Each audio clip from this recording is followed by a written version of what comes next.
y la ofrenda son símbolos de respeto, de orgullo hacia los defensores de esta ciudad, pero sobre todo son un recordatorio de que tenemos la tarea de mantener vivos los valores que movieron a todos los héroes que dieron su vida por defender a nuestra patria independiente.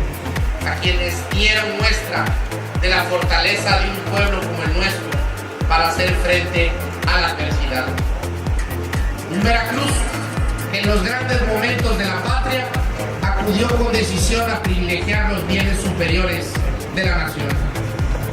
Ahora, bajo el liderazgo del gobierno de la República, que encabeza el presidente Enrique Peña Nieto, tenemos el compromiso de mantener vigente el legado de quienes nos antecedieron.